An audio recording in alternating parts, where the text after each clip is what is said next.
So hello everyone, कैसे हैं आप सभी। क्लास 2 में आप लोग का स्वागत है। ये क्लास 2 जो है वो यूनिट 6 की भी है और आज की भी क्लास 2 है। इसमें हम लोग कुछ इंपॉर्टेंट चीजें देखने वाले हैं हिस्ट्री ऑफ इंग्लिश लिटरेचर की, ठीक है। हिस्ट्री ऑफ इंडियन लिटरेचर की, ठीक है। इसमें बहुत सारी इंपॉर्टेंट चीजें हैं। कल हम हमारी एक क्लास हो गई थी जिसमें हमने प्री कॉलोनियल एज और पोस्ट इंडिपेंडेंस एज हमने देख लिया था। उसके आगे इवोल्यूशन एंड फ्यूचर आज हम देखने वाले हैं जो बहुत इंपॉर्टेंट है, और साथ में एक राइटर को भी हम क्या करेंगे, डिस्कस करेंगे, ठीक है डियर स्टूडेंट्स। तो आज स्टार्ट करते हैं हम आज के सेशन को जो इंग्लिश हिस्ट्री का रहने वाला है, ठीक है। तो चलते हैं क्लास में। क्या हमने कल पढ़ा था उसको एक बार रिव्यू देख लेते हैं और उसके बाद फिर हम स्टार्ट करेंगे, ठीक है डियर स्टूडेंट्स। ये जो पीडीएफ है ये आज के आज कोर्स में आपके अपलोड हो जाएगी, उसे आप लोग देख पाएंगे, डाउनलोड कर पाएंगे, ठीक है। देखिए यूनिट 6 की क्लास एक कल हुई थी जिसमें मैंने कल आपको हिस्टोरिकल बैकग्राउंड बताया था कि भैया ये जो इंग्लिश है वो इंडिया में आई कैसे, ठीक है। उसके बारे में मैंने आपको बताया था। फिर मैंने आपको बताया था प्री कॉलोनियल एज। ये याद रखिएगा, जो प्री कॉलोनियल पीरियड है वो 1599 से लेकर 1813 तक है। ध्यान रखिएगा इस एज को, इस टाइम को, ठीक है। प्री कॉलोनियल एज में क्या हुआ था कि अंग्रेज अपने भारत आ गए थे, ठीक है। जो इंग्लिश मैन है वो इंडिया आ गए थे। हाँ, लेकिन हम लोग जो भारतीय हैं वो इंग्लिश नहीं सीख पाए थे, ना सीखने का हमने प्रयास ही किया, ठीक है, उस समय पे जो प्री कॉलोनियल पीरियड है। कल मैंने आपको बता दिया था इसके बारे में। फिर कॉलोनियल पीरियड आया जो 1835 से लेकर 1947 का हुआ। इसमें क्या हुआ, कई सारे परिवर्तन हुए क्योंकि हमारे जो समाज सुधारक थे राजा राम मोहन राय हो गए, लॉर्ड विलियम बेटिंग हो गए, मैकाले हो गए। इन लोगों ने क्या किया, गुरुकुल को समाप्त कर दिया गया। जो हमारे आप लोग नहीं बोलते कि गुरुकुल कहाँ चले गए, गुरुकुल समाप्त हो गए, तो ये भैया हमारे कुछ लॉर्ड विलियम बेटिंग हो गए और एक हमारे मैकाले भैया हो गए जो इंग्लैंड के थे। इन लोगों ने क्या किया, गुरुकुल को समाप्त कर दिया और जो आधुनिक शिक्षा पद्धति है जो विदेशों में चलती थी उसको इन्होंने लॉन्च कर दिया, ठीक है। क्यों लॉन्च किया, क्योंकि भैया सरकारी पद पे हमको इंडियन को बैठाना है। क्यों बैठाना है, क्योंकि अब उनको मंगाना होता था क्या कि भैया एक गिलास पानी लेके आओ, ठीक है, give me 1 glass water please. अब जो इंडिया है वो बोलते, इंडियन जो थे वो क्या बोलते थे, क्या कहे हैं सर, क्या लाना है, नहीं समझ में आया हमें, फिर से बोलिए। तो इस तरह से उनको बहुत परेशानी होती थी। तो वो क्या चाहते थे कि हमारे जो इंग्लिश सीख लेगा उसको हम गवर्नमेंट जॉब दे देंगे, छोटी छोटी जॉब, छोटी छोटी गवर्नमेंट जॉब, जैसे चपरासी की दे देंगे, ठीक है, प्यून वाली, कोई छोटे छोटे पद जो थर्ड क्लास की जो जॉब होती है उनको दे देंगे उनको, ठीक है। जिससे क्या होगा कि वो हमारी बातों को समझेंगे, ठीक है। तो इसलिए उन्होंने इंडियन को इंग्लिश सिखाना चालू कर दिया और इंडियन ने भरपूर सीखा। इतना सीखा कि जो हिंदी पुस्तकें हैं वो बिकना कम हो गई और इंग्लिश पुस्तकें जो है बहुत ज्यादा बिकने लगी। मैंने इसमें पूरी कल चीजें आप लोग को बताई थी, ठीक है। उसके बाद पोस्ट इंडिपेंडेंट एरा आया जो आपका 1947 से लेकर अभी तक चल रहा है। अब आजकल क्या हो गया भैया कि इंग्लिश बिना कोई पढ़ाई नहीं होती, ठीक है। आप लोग बोलते हैं ना कभी कभी ये इंग्लिश कहाँ से आ गई, आपने गांव में सुना होगा कि इंग्लिश कहाँ से आ गई, तो भैया यहीं से इंग्लिश आई थी। ये आपका प्री कॉलोनियल पीरियड, जो कॉलोनियल पीरियड है, यहाँ से इंग्लिश आई थी, ठीक है, और अपने पूरे भारत में छा गई है, ठीक है। और आज हम लोग पढ़ाई भी कर रहे हैं उसी की, ठीक है। चलिए डियर स्टूडेंट्स, आज मैं आप लोग को पढ़ाने वाला हूँ evolution and development of English in India, ठीक है। आप लोग को पढ़ने में मजा आ रहा है कि नहीं? अगर मजा ना आए तो फिर बताइए, मैं आप लोग को गाना सुनाऊंगा, ठीक है। गाना कौन सा सुनाऊंगा, ये तो मुझे आता ही नहीं है, ठीक है। अनामिका बोल रही है 1599 टू 1600, वही एक ही चीज है अनामिका, कोई दिक्कत नहीं है, ठीक है। ओके आनंद जी, ठीक है, they did well for education, thank you. तो डियर स्टूडेंट्स, स्टार्ट करते हैं हमारी आज की क्लास को जिसमें हम लोग पढ़ने वाले हैं evolution and development of English in India, ठीक है। इंडिया में कैसे इंग्लिश का डेवलपमेंट हुआ, उद्भव हुआ, कैसे विकास हुआ, ठीक है। तो सबसे पहले मैं आप लोग को बता देता हूं, the English language come to India in 17th century with the East India Company, ठीक है। कल भी मैंने आपको बताया था 17th सेंचुरी मतलब 1600 के बाद की जो बात है, ठीक है। वहां पे क्या आया, डेवलपमेंट, इंग्लिश जो है वो ईस्ट इंडिया कंपनी के थ्रू आई। ईस्ट इंडिया कंपनी वाले जो आए उन्होंने क्या कहा कि हम यहाँ पे क्या करेंगे, बिजनेस करेंगे, ठीक है। अकबर के दरबार में गए थे, उन्होंने कहा ठीक है भैया इनको दे दो। हॉकिंस नाम था उन व्यक्ति का, आपको मैं बता देता हूँ, हॉकिंस नाम था उस व्यक्ति का। जिसने इंग्लिश को जो सबसे पहले अकबर के दरबार में पहुंचा था, जहांगीर के दरबार में, और उसने कहा था कि सर हमको यहाँ पे बिजनेस करना है, ठीक है। वहां से इंग्लिश क्या हुई, स्टार्ट हुई, ठीक है। 17वीं शताब्दी आप कह सकते हैं उसको, ठीक है। नेक्स्ट है initially trade with India and other countries it the vast initially the Britishers tried to learn Indian languages to communicate with Indians, ठीक है। यहां पे क्या हुआ, शुरुआत में भारत और जो अन्य कंट्री थी और जो कंट्रियां थी, देश थे, उनके साथ क्या हुआ, व्यापार हुआ, ठीक है। और व्यापार में जो लगभग शुरुआत में व्यापार अच्छा नहीं हुआ, ठीक है, मतलब खराब व्यापार हुआ, ठीक है।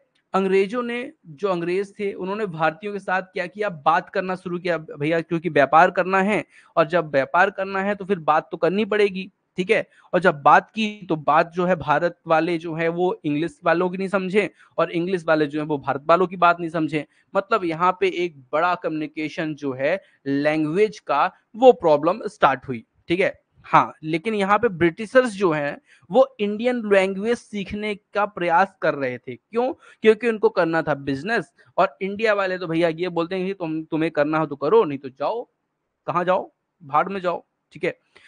ये कौन बोलते थे, इंडियन वाले। लेकिन ब्रिटिशर्स जो थे उन्होंने सीखने का प्रयास किया, और कैसा बोलते थे, हे एक गिलास पानी लेके आओ, इस तरह से वो बात करते थे, ठीक है, सीख करके। चलिए डियर स्टूडेंट्स, आपको समझ में आ रही होगी मैं जो बात बता रहा हूं।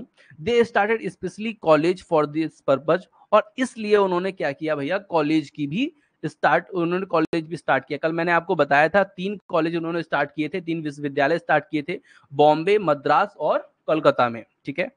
चलिए आगे चलते हैं। They also took the help of translator, but when their political power increased they created the British Indian province like Bengal, Madras and Bombay, ठीक है। उन्होंने अनुवादकों की मदद भी ली। अनुवादक मतलब ट्रांसलेटर समझते हैं, जो मतलब दोनों भाषा को समझे, जो हिंदी भी समझे, इंग्लिश भी समझे, या कोई 2 भाषा समझे, ठीक है।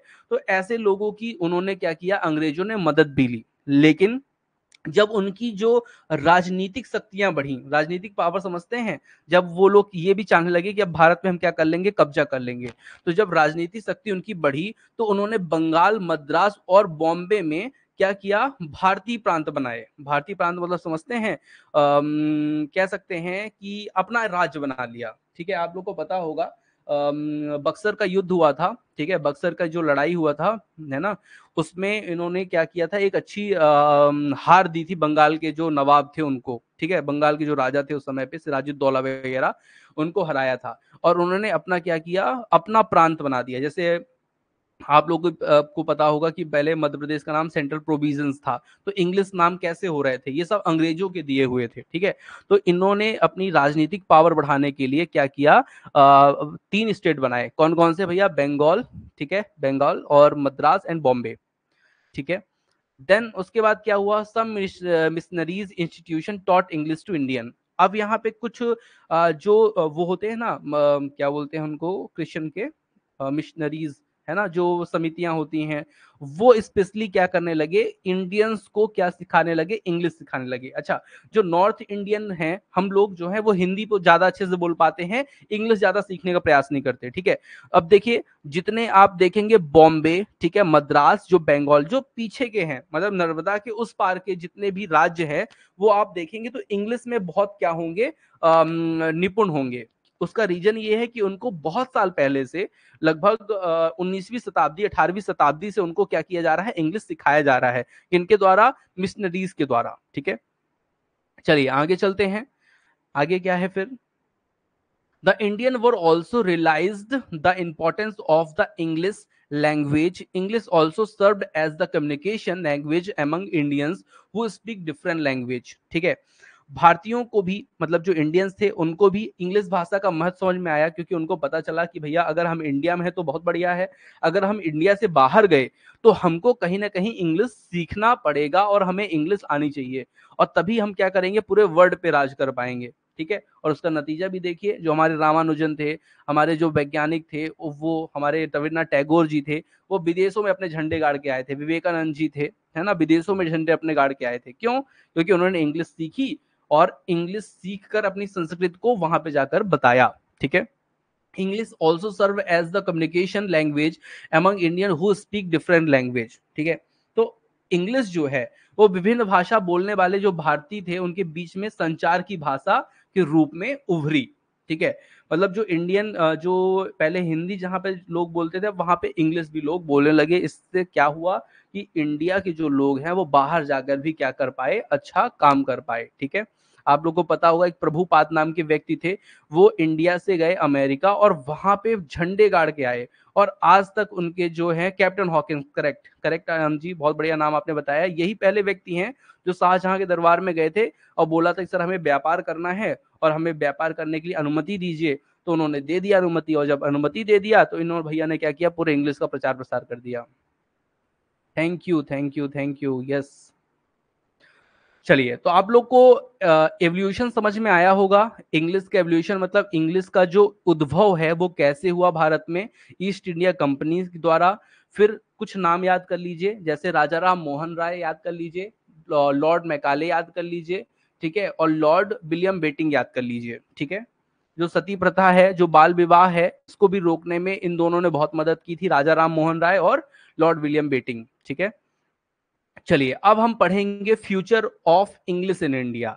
अब फ्यूचर क्या है इसका, ठीक है। अभी तो हमने क्या किया कि उद्भव देखा कि कैसे हुआ है, अब हम देखेंगे कि इसका फ्यूचर क्या है भारत में, ठीक है।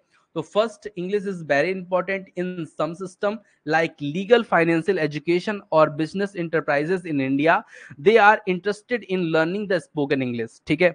तो यहाँ पे जो इंग्लिश का महत्व बताया जा रहा है वो लीगल तौर पे, जैसे आप लोग अगर कोर्ट वगैरह में जाएंगे तो वहां पे जितने भी डॉक्यूमेंट्स होते हैं सब इंग्लिश में होते हैं, ठीक है। फाइनेंशियल, जो वित्त वाली चीजें होती हैं, जैसे आप लोग ने देखा होगा फाइनेंस की जितने भी बैंक हो गए, ठीक है, फाइनेंस की जो कंपनियां हो गई, सबके डॉक्यूमेंट्स किस में रहते हैं, इंग्लिश में रहते हैं। तो इसमें भी इंग्लिश बहुत इंपॉर्टेंट है। एजुकेशनल और बिजनेस में भी इंग्लिश का बहुत बड़ा रोल है इंडिया में, ठीक है। They are interested to learning the spoken English, और सभी लोग, अपन लोग भी क्या होते हैं, इंग्लिश सीखने के लिए बहुत ज्यादा क्या होते हैं, इंटरेस्टेड होते हैं। क्यों भैया? क्योंकि हमें पता है कि इसका जो फ्यूचर है वो बहुत बड़ा है, ठीक है। हिंदी भी है, हिंदी अपनी मातृभाषा, उसको छोड़ना नहीं चाहिए, ये बात भी ध्यान रखिएगा। इंग्लिश कितना भी सीख लीजिए, लेकिन हिंदी में हिंदी आपको कभी नहीं छोड़नी है। He came in front of Jahangir, correct, Jahangir के सामने गए थे ये। चलिए आगे चलते हैं।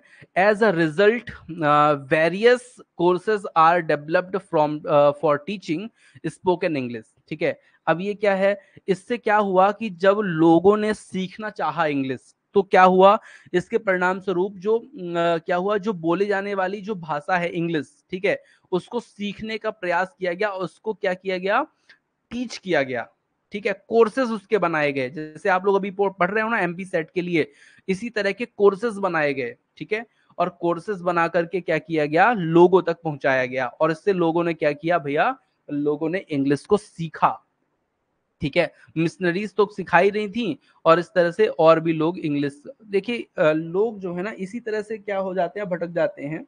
इंग्लिश को इसी तरह से क्या किया गया है, फैलाया गया है मिशनरीज के द्वारा, उसके साथ साथ अपने क्रिश्चियनिटी को भी, ठीक है। तो ये चीज होती है। चलिए आगे चलते हैं dear students. Various softwares of India teaching are developed and used by a growing number of people. There are many private institutions that run the course of spoken English, ठीक है। अब यहाँ पे क्या हुआ, यहाँ पे क्या हुआ, various software of English teaching are developed, जैसे आपको मैं एक ऐप के थ्रू बता रहा हूँ, वैसे पता नहीं कितने यूट्यूब में कितने ऐप ये सब क्या कर रहे हैं, ये सब आपको इस जानकारी दे रहे हैं, किस चीज की जानकारी दे रहे हैं, इंग्लिश स्पोकन की, ठीक है। And used by a growing of number of people, और इस तरह से कई सारे, भारत जैसे 140 करोड़ का देश है, 140 करोड़ लोगों का देश है, तो उसमें कई सारे लोग जो हैं वो इंग्लिश को क्या कर रहे हैं, सीखने में लगे हुए हैं भैया, और यही तो फ्यूचर है, और भी लोग सीखेंगे। मैं भी तो वही कर रहा हूं, आप लोग को बताने का प्रयास कर रहा हूं। There are many private institution that run the course of spoken English, और बहुत सारे इंस्टीट्यूशन हैं जो स्पोकन इंग्लिश क्या कर रहे हैं भैया, कोर्स चला रहे हैं। Television channels are also working toward improving spoken English, ठीक है। टेलीविजन चैनल भी जो हैं वो बहुत सारे क्या कर रहे हैं, वर्क कर रहे हैं इंग्लिश को बढ़ावा देने के लिए, जैसे कि न्यूज चैनल्स वगैरह, ठीक है। चलिए आगे चलते हैं और भी बात करते हैं डियर स्टूडेंट्स।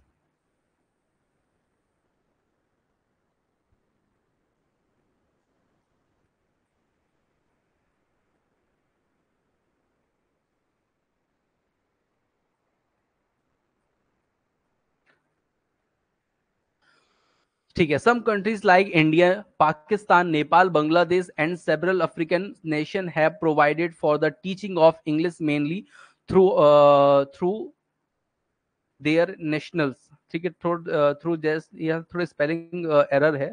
ठीक है, यहाँ पे आप थ्रू कर लीजिए इसको। ठीक है, चलिए, थ्रू देयर नेशनल्स।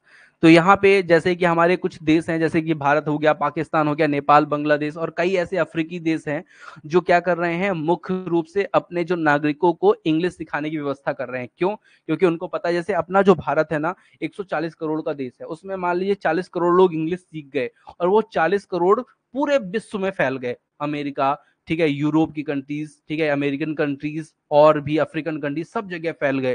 तो वो क्या करेंगे, पूरे विश्व से पैसा लाके कहाँ भेजेंगे, इंडिया भेजेंगे। उससे देखिए डेवलप कितना होगा भारत का।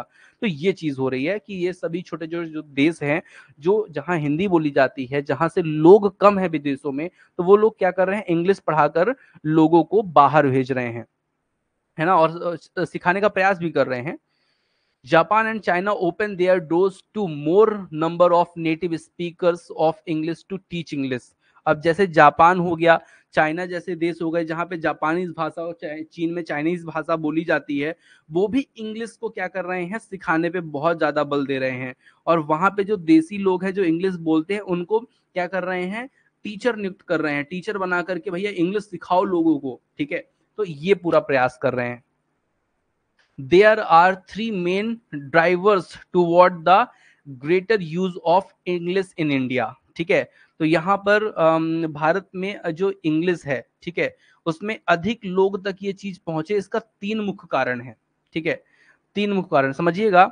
भारत में जो इंग्लिश का अधिक उपयोग हो रहा है, इसका तीन मुख्य कारण कौन कौन सा, इसके तीन मुख्य जो मेन रीजन है वो क्या क्या है, वो मैं आपको बता देता हूं। तो फर्स्ट देखिए, ये क्वेश्चन ध्यान रखिएगा, ये क्वेश्चन आपको इंपॉर्टेंट हो सकता है, पूछा जा सकता है। ठीक है, और कैसे भी घुमा फिरा के क्वेश्चन आ सकते हैं, इस चीज का आप लोग ध्यान रखिएगा। ठीक है, nowadays English in super senior language, he came in front of Jahangir. ठीक है, ओके शिवानी, चलिए। सो फर्स्ट पॉइंट क्या है इसका, तो शिक्षा अंग्रेजी माध्यम स्कूलों की बढ़ती मांग, education increase demand of English. ठीक है, जो एजुकेशन है उसमें इंग्लिश की डिमांड क्या हो रही है, इंक्रीज हो रही है, बढ़ रही है। मीडियम स्कूल या English medium schools widening access to higher education, incorporation of India English training in vocational education. ठीक है, तो जो इंग्लिश है, ठीक है, उसकी जो शिक्षा है वो इंग्लिश मीडियम स्कूलों में बढ़ती जा रही है। इस तरह से इंग्लिश मीडियम की स्कूलें जो है वो बढ़ रही हैं। ठीक है, उच्च शिक्षा तक जो उसकी पहुंच है, उसका विस्तार है, उसका जो व्यावसायिक शिक्षा है, इनकॉर्पोरेशन ऑफ इंग्लिश। ठीक है, तो वो चीज क्या हो रही है, बढ़ रही है। इसलिए इंग्लिश को ट्रेनिंग के रूप में, वोकेशनल एजुकेशन मतलब समझते हैं, बोल बोल कर समझाना, उसका प्रशिक्षण देना, उसकी ट्रेनिंग कराना, इस तरह से भी इंडिया में जो है लोग काम कर रहे हैं।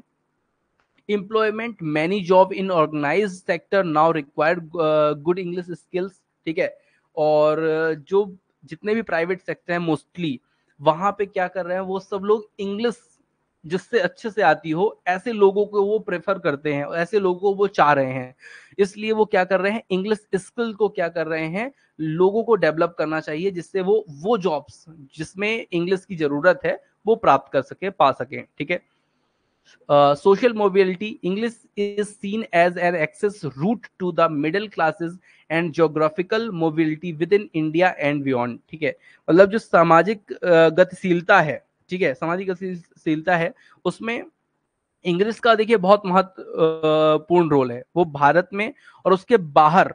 ठीक है, जो मध्यम वर्ग के लोग हैं या भौगोलिक गतिशीलता वाले, मतलब जो ज्यादा उनका पैसा उनके पास नहीं है, ऐसे लोग वो क्या कर सकते हैं, इस तरह से इंग्लिश सीख करके क्या कर सकते हैं, एक अच्छा अपना सोशल स्तर बनाने का भी प्रयास कर रहे हैं। ठीक है, कि अगर इंग्लिश सीखेंगे तो अच्छी जॉब मिलेगी, जॉब मिलेगी तो वो अच्छा काम कर पाएंगे। ठीक है, चलिए, तो डियर स्टूडेंट्स, यहां तक हमने पढ़ा, ये जितनी भी चीजें हमने देखी हैं वो सभी क्या हैं, आपके इंग्लिश से रिलेटेड हैं। इंग्लिश को कैसे एवोल्यूशन हुआ, कैसे उसका डेवलपमेंट हुआ। ठीक है, तो ये चीजें आप लोग को समझ में आई हैं क्या?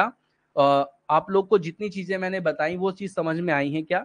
अब इनसे क्वेश्चन कैसे बनते हैं वो तो हम देखेंगे जब ये हमारा चैप्टर समाप्त होगा, खत्म होगा, ठीक है। आज मैं आपको सोच रहा था कि मैं कुछ और भी चीजें आप लोग को बता दूं, ठीक है। एक राइटर जो है उनके बारे में मैं बता देता हूं, है तो वो विदेशी लेकिन रिलेटेड कैसे हैं, इंडियंस से ही हैं, ठीक है।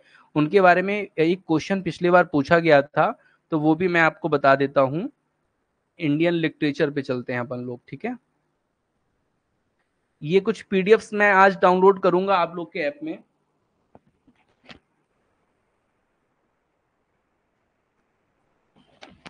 आप लोग को लग रहा होगा सर कहाँ देख रहे हैं, मैं पीडीएफ एक्चुअली देख रहा हूँ, आप लोग को नहीं दिख रही होगी। अब मैं दिखाता हूँ आप लोग को, ठीक है। Yes we have understood, thank you. हाँ जी, यस। यहाँ पे एक्चुअली ये पीडीएफ मैं आप लोग की अपलोड कर दूंगा, ठीक है।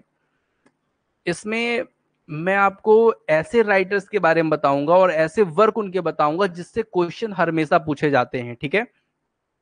आज सबसे पहले मैं आप लोग को बताने वाला हूं चैप्टर नंबर 1। चैप्टर नंबर 1 पे हम लोग बात करेंगे हेनरी डेरोजियो की, ठीक है। जो हेनरी डेरोजियो हैं, ये फर्स्ट इंग्लिश इंडियन राइटर हैं, ठीक है। कैसे हैं, क्या है इनके बारे में, वो मैं चीजें आपको बताता हूं, समझाता हूं, कंफ्यूज मत होइएगा। क्या चीजें हैं वो मैं आपको अब बताऊंगा, ठीक है। ध्यान से। सबसे पहले आप हेनरी डेरोजियो के बारे में जान लीजिए कि इनका जो डेट ऑफ बर्थ है वो 1809 का है और इनकी जो डेथ है वो 1831 की है, ठीक है। इसी के बीच इस शॉर्ट पीरियड में इन्होंने क्या किया है, काम किया है, ठीक है। फर्स्ट लाइन है हेनरी लोइस विनियम डोरेजियो, ये इनका पूरा नाम है। अच्छा, किसी भी राइटर का अगर पूरा नाम आपको मिले तो उसे तुरंत नोट करना है और उसे अच्छे से पढ़ते रहना है, क्योंकि उससे रिलेटेड क्वेश्चन आपके पीजीटी में इस बार भी आया था और कई बार नेट और सेट में क्वेश्चन मिल जाते हैं, ठीक है। तो Henry Louis Vivian Derozio was an Indian poet and a headmaster of Hindu college of Calcutta. जो हिंदू कॉलेज था कोलकाता में, उसके हेडमास्टर थे कौन, हेनरी डोरेजियो, ठीक है। तो ये आपको ध्यान रखना है और ये इंडियन पोएट भी थे, ठीक है। इसलिए इसको आपको ध्यान रख के चलना है। नेक्स्ट लाइन जो है वो है which students came to we known as Young Bengal. अब देखिए यही क्वेश्चन पूछा गया था एग्जाम में, ठीक है। क्या, किसके स्टूडेंट जो है यंग बंगाल के नाम से बुलाते थे, किसको, हेनरी डोरेजियो को। तो यही क्वेश्चन आपके पूछा गया था। हेनरी डोरेजियो को ही यंग बंगाल के नाम से जाना जाता था, ठीक है। ध्यान रखिएगा, इंपॉर्टेंट क्वेश्चन है। He was the first nationalist poet of modern India. ये मॉडर्न इंडिया के फर्स्ट नेशनलिस्ट पोएट, मतलब राष्ट्रीय स्तर के पोएट हैं, ठीक है। ये क्वेश्चन बहुत इंपॉर्टेंट है, इसका ध्यान रखिएगा। जनरली जो हम लोग हैं वो इसको ध्यान नहीं देते हैं, ठीक है। तो इसको आप लोग को बहुत अच्छे से ध्यान देना है। He was the first nationalist poet of modern India. इस पे क्वेश्चन जब ऐसा आएगा ना तभी आपको बताना है, पूछा जाएगा the first nationalist poet of modern India, तो आपको बताना है हेनरी डोरेजियो, ठीक है। चलिए आगे चलते हैं। My country in the days of glory past a beauteous halo circled round by round thy brow, ठीक है। मतलब इनका जो है ये फेमस वर्क है, मैं आपको बता देता हूं। इनकी प्रसिद्ध एक क्या है, कविता है, ठीक है। कविता मतलब पोयम, ठीक है, पोयम है। क्या नाम है भैया, नाम है to India my native land. इसको अच्छे से याद होना चाहिए सभी को, मैं कल पूछूंगा सबको इनके बारे में और आपको बनना चाहिए, ठीक है। To India my native land किसकी पोयम है, तो भैया इनकी पोयम है, हेनरी डेरोजियो की, ठीक है। He wrote my country in the days of glory past a beauteous hollow circle round thy blow, ठीक है। और इन्होंने ही, ठीक है, किन्होंने, हेनरी डेरोजियो ने ही क्या लिखा है, मेरा देश, मेरा देश मतलब माई कंट्री, अतीत के गौरव के दिनों में एक सुंदर आभा आपके माथे के चारों ओर घूमती थी। ये इंडिया के लिए इन्होंने लिखा है, ठीक है। तो ये कुछ इनके वर्क हैं जिसको आप लोग को लर्न कर लेना है, इनकी पोयम है, ठीक है। He wrote many wonderful poems, among which the Fakir of Jahangीरा was one of the most important, ठीक है। इन्होंने कई बहुत अच्छी अच्छी मतलब शानदार कह सकते हैं वंडरफुल पोयम भी लिखी हैं, जिसमें से क्या है, द फकीर of Jahangira was the one of the most important, जिसमें से सबसे महत्वपूर्ण अगर हम बात करें या इन सभी में से, सभी वंडरफुल में से बात करें, द फकीर ऑफ जहांगीरा जो है बहुत ज्यादा क्या है, महत्वपूर्ण है, इंपॉर्टेंट है। ठीक है, चलिए नेक्स्ट लाइन है ही। अच्छा, आप लोग को ये चीजें दिख रही हैं कि नहीं, थोड़ा सा मैंने क्लियर नहीं किया है। आप लोग को जो मैं पीडीएफ शो कर रहा हूं वो अच्छे से दिख रही है कि नहीं, जल्दी से कमेंट करके बताइए मुझे। आनंद जी हम तो शेर देख रहे हैं। अच्छा ठीक है, शेर वो मैंने पहना हुआ है, एक टाइगर, येलो टाइगर भी है, व्हाइट टाइगर भी है अपने पास। ठीक है, चलिए छोटा ज्यादा है। अच्छा ठीक है, तो समझ में आ रहा है कि नहीं, ये थोड़ा सा मुझे बताइए। यस ठीक है, समझ में आ रहा है, सभी के समझ में आ रहा है। अनामिका, भावना, निधि, शिवानी, संदीप जी, योगेश जी, आनंद जी, सभी को समझ में आ रहा है। ठीक है, आई एम एबल टू सी। ठीक है ठीक है, ओके। चलिए, तो अभी मैं आपको बता देता हूं, कल से मैं इसको थोड़ा सा प्रयास करूंगा कि और बड़ा कर पाऊं। ठीक है, ओके ठीक है। चलिए डियर स्टूडेंट्स आगे चलते हैं। नेक्स्ट जो हमारी लाइन है वो कौन सी है, तो he influence the social movement that came to be known as Bengal renaissance. ठीक है, तो सॉरी,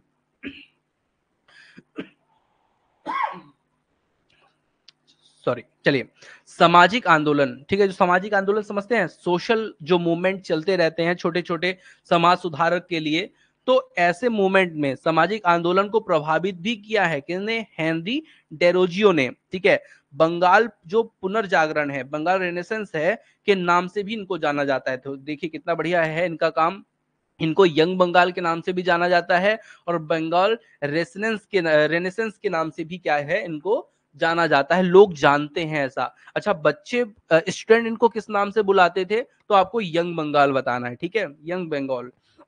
और अगर इनको किस नाम से भी जाना जाता है सोशल मूवमेंट के कारण, तो बंगाल रेनेसेंस के नाम से जाना जाता है। ठीक है, his most famous poem is the harp of India. ठीक है, तो ये भी आपको ध्यान रखना है, इनकी एक और मोस्ट फेमस पोएम है द हार्प ऑफ इंडिया। अब देखिए, एक तो क्वेश्चन इन पे क्या आ सकता है, यंग बंगाल पे, दूसरा क्या आ सकता है, बंगाल रेनेसेंस पे। ठीक है, तीसरा जो क्वेश्चन सबसे ज्यादा पूछा जाता है वो वर्क पे पूछा जाता है। ठीक है, ऐसे कोई भी इंपॉर्टेंट वर्क आपको पढ़ना नहीं है, उसके अंदर तक नहीं जाना, लेकिन ये पता होना चाहिए the two India my native land, ठीक है, द माई कंट्री, ठीक है, द हार्बर ऑफ इंडिया, ये किसके हैं, किसके वर्क हैं, तो ये आपको पता होना चाहिए, हेनरी डेरोजियो के हैं। ठीक है, डियर स्टूडेंट्स आप समझ रहे होंगे मेरी बातों को। ठीक है, एक चीज बताइए, ये चैप्टर 1 जो है जिसमें हेनरी डेरोजियो मैंने पढ़ाया, वो आपको समझ में आया कि नहीं, जल्दी से कमेंट करके बताइए आप लोग को समझ में आया कि नहीं। सोशल रिफॉर्मर, यस बोल सकते हैं आप, सोशल रिफॉर्मर हैं ये, बिल्कुल बोल सकते हैं योगेश जी। आज मनीष जी क्लास में नहीं है क्या, मनीष जी क्लास में नहीं है, यस ठीक है, आनंद जी बोल रहे हैं समझ में आ गया। ठीक है, उम्मीद है सबको समझ में आया होगा। डियर स्टूडेंट कल संडे है तो कल आप लोग की क्लास नहीं रहेगी, पहली बात। दूसरी बात, यहाँ पे जो चैप्टर 2 है आर के नारायण के बारे में, ये मैं आपको कल पढ़ाऊंगा, कल नहीं परसों पढ़ाऊंगा। ठीक है, और परसों आपकी क्लास जो होगी मंडे को वो थोड़ी लंबी चलेगी, क्योंकि आर के नारायण का मैं पूरा आपको वर्णन बताऊंगा। ठीक है, उनमें क्या क्या चीजें पढ़नी है। आर के नारायण मतलब बहुत इंपॉर्टेंट, मतलब कम से कम 1 या 2 क्वेश्चन आपके एग्जाम में आना ही आना है आर के नारायण से। ठीक है, और अगर आर के नारायण से नहीं आया ना, तो स्वामी एंड फ्रेंड से आएगा, जो कल मैं आपको पढ़ाने वाला हूँ, ध्यान दीजिएगा। ठीक है, मंडे को मैं आपको पढ़ाने वाला हूँ, फिर द गाइड में आपको पढ़ाऊंगा इनका, आर के नारायण का। ठीक है, जिसका प्लॉट भी मैं पूरा समझाऊंगा। Then the man eater of Malgudi, ये भी मैं आपको बताने वाला हूँ। ठीक है, चलिए, तो उम्मीद है आप लोग को चीजें समझ में आई होंगी। ये लॉन्ग भी है, ये लॉन्ग भी है, मैं समझ नहीं पाया जी सर, समझ में आ रहे हैं, आ रहे हैं। ठीक है, यस अंडरस्टूड। ठीक है, चलिए, तो आज की क्लास यहीं पे ऑफ करते हैं। ठीक है, और कल मैं आप लोगों को आर के नारायण जी के बारे में बताने वाला हूं, तो तैयार रहिएगा आर के नारायण जी के बारे में। आज मैं थोड़ा ये चाह रहा था कि आप लोग के लिए कुछ मैं पीडीएफ अपलोड कर दूं, जिससे आप लोग अच्छे से पढ़ना स्टार्ट कर पाए। ठीक है, डाउनलोड करके भी, क्योंकि अभी से अगर हम मेहनत करेंगे तभी हम आगे जा करके एक अच्छा दमखम दिखा पाएंगे। ठीक है, अनामिका जी। ठीक है, तो आज की क्लास यहीं पे समाप्त करते हैं। ठीक है, अनामिका, भावना, निधि, शिवानी, संदीप जी, योगेश जी, आनंद जी, सभी को गुड नाइट। बढ़िया खाइए पीजिए और आराम कीजिए, पढ़ते रहिए, क्योंकि हमारा एक ही मात्र उद्देश्य है एमपी सेट और यूसी नेट को क्वालिफाई करना। ठीक है sir, can you increase timing of your class max? बिल्कुल बिल्कुल, क्लास स्टार्ट होगी ही निधि जी। ठीक है, क्लास लंबी रहेगी अपनी। जय श्री राम, जय श्री राम सभी को। ये अभी थोड़ा सा स्टार्टिंग था और ये कुछ डेमो क्लास भी हैं, इसलिए क्लास थोड़ी अभी कम है। बाकी क्लास आपकी मंडे से प्रॉपर रहेगी और ज्यादा टाइम की रहेगी, लगभग ये मान के चलिए 1.5 या 2 घंटे की क्लास आपकी रहा करेगी। ठीक है, और उसमें मैं आप लोग को कुछ वर्क भी दिया करूंगा, कुछ एमसीक्यूज वगैरह दिया करूंगा, जिससे आप लोग को पढ़ना रहा करेगा। ठीक है, और मैं ये चाह रहा था कि चैप्टर 1 के एमसीक्यूज भी अपलोड कर दूं, जिससे आप लोग और अच्छे से एमसीक्यू चैप्टर 1 के यूनिट 1 चैप्टर 1 के पढ़ पाएं। ठीक है, यस यस, ओके ओके। तो आज के लिए इतना ही। Good night, thank you.